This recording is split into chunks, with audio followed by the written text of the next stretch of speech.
Let's get right to breaking news in Salem and a wildfire that's causing level 3 go now evacuations. This is happening on the south side of the city, basically in the outskirts north of the Rosedale area. So let's show you where the fire is burning in relation to Salem. Again, south of the city, the Marion County Sheriff's Office says the evacuation zone is west of Liberty Road South and Jory Hill Road. The red areas on this map are in the go now zone. The yellow is the BSET level 2 evacuation zone. Let's get right to our Catherine Cook, who just arrived near that fire. Catherine, what can you tell us? David and Laurel, we're right now at Crossler Middle School, which is the gathering point for evacuees. We pulled up just a few minutes ago, and so far I've counted just over about a dozen people. We're far enough from the evacuation zone that we can't even see any smoke right now. But you can see if I step out of the way here where there are several roadblocks in the area. They're calling this the Liberty Fire. Right now, deputies are going door to door to let people know they need to evacuate. For perspective, around 600 people live in the level 3 evacuation zone. You can see crews are also stationed at several road closures to help people out. Here's another look at video from a KGW viewer. The fire started just before 3 this afternoon in a field off Liberty Road, and it spread quickly. So far, no reports of injuries or burn structures. The Oregon State Fire Marshal has mobilized air resources, including a helicopter and air tankers, which we've been watching fly overhead here. Once again, the evacuation zone is west of Liberty Road, south and Jory Hill Road. If you live in this area, you're asked to leave now.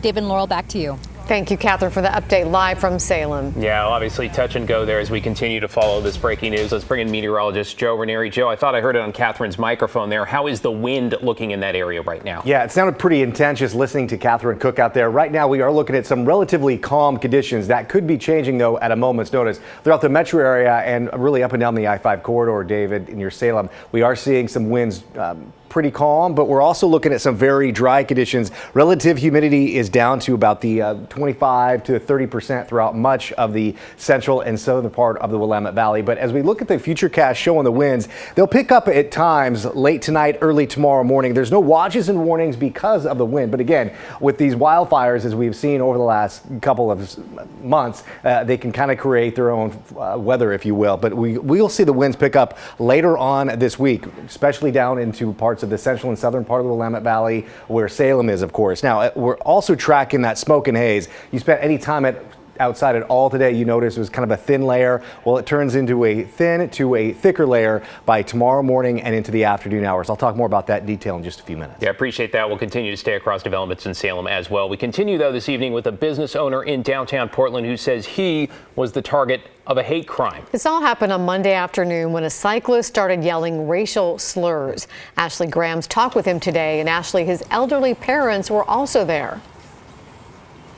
Well, Tommy Lee is an artist, he's a business owner and a veteran, and he says this is the first time he's had to physically protect his family downtown. Now police are looking for the man who did this. Stumptown Otaku in downtown Portland is open for business. All of our employees carry a canister of pepper spray just in case. Often they're on edge because people try to steal from the store or damage it. Campers here.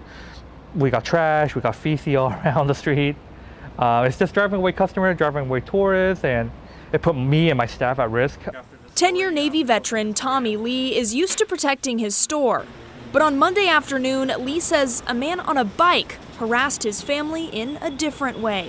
We were crossing the crosswalk when this bike just came barreling down and almost hit my mom. It was at the intersection of 2nd Avenue and Pine, right across from Stumptown Otaku. Lee says he told the man to watch out, and that's when the situation escalated. He turned back around and just started yelling racial slur at us. Stuff I don't really want to repeat anymore. And it turned physical. Lee says the man flicked a burning cigarette at his mom and then threw a punch at him. That's when Lee tried to get his family to safety. I just told my parents, come on, let's just go. Lee says he warned the man that he was armed with mace. This surveillance video shows us what happened next. He just biked back around, get close to my mom and just spit on her face. And at that point, I just lost it. So I just grabbed my mace and I emptied the whole canister in his face. And and then he just biked off. He called Portland police and described the man as white and about 30 years old with a nose piercing. And I think they're treating it as a bias crime right now. All right, Ashley, it looks like they've got some evidence to work with there. What are police saying about this attack? Yeah, I talked with Portland police today, and they did assign a detective to this case, and they are investigating it as a bias crime. They say if you were there or if you recognize this man, to please give them a call. Let's hope they catch the guy. Thank you, Ashley. Let's get to your headlines now, beginning with a scathing report from the Multnomah County Auditor directed at the Joint Office of Homeless Services. That is the county-run and partly city-funded agency responsible for getting folks off the streets and tracking who ends up housed. Now, homeless service providers told the auditor that the Joint Office has been a, quote, confusing and chaotic organization. The auditor also found that the Joint Office failed to pay providers on time, struggled managing contracts, and did not communicate among groups. The list here goes on and on. Our Evan Watson just talked to the auditor. Hear her thoughts on how the Joint Office can improve, plus the county's response to a laundry list of recommendations. That is coming up at 6:30 on The Story. A homeless camp along I-405 in downtown Portland is back just one day after it was cleared. This camp on Southwest 13th and Main attracts younger campers because the nonprofit Outside In, which works with them, is right across the street. We spoke to some campers on Monday who told us they're on long waiting lists for housing, don't want to go into shelters, and plan to return. And they did today. Homeless advocates say a handful of those young people have moved in to the city's first large-scale sanctioned homeless camp in southeast Portland. A newspaper carrier is recovering this evening after she was shot in the leg early this morning in the Hazelwood neighborhood. This is near East Holiday Park, just off Northeast 128th near Gleason. The victim, a 62-year-old woman, said she was making deliveries in a vehicle when she suddenly felt a pain in her leg and realized she'd been shot. She was taken to the hospital. She is expected to be okay. No word on any suspects. Portland Public School students head back to school next week, and for the first time, middle schoolers will be required to wear ID badges. Officials say there wasn't one specific event that led to that decision, but say it will help identify anyone who doesn't belong on campus. High school students already have to have identification, but it will take months to fully roll out ID badges to all middle schoolers. The city of Portland is one step closer to making outdoor dining along Portland streets a permanent fixture. Tim Gordon is live in Southwest Portland. Tim, almost everybody you talk to is a huge fan of this program. What is the update here? Absolutely, yeah. In fact, the city did a survey, David, about outdoor dining, got about an 80% favorable rating, so it is popular. Of course, it got its start with the response to the COVID shutdown of indoor dining. People liked it, became a fixture with temporary rules and city fees in place. And after a lot of study and outreach and formulating over the last couple of years, a long-term plan now for outdoor dining is out with PBOT, the lead agency on this. That's because outdoor dining does affect sidewalks and streets and parking. And over the past few years, we've seen some things work and, well, some things not work so well. And safety for diners and drivers and pedestrians has always been a top consideration.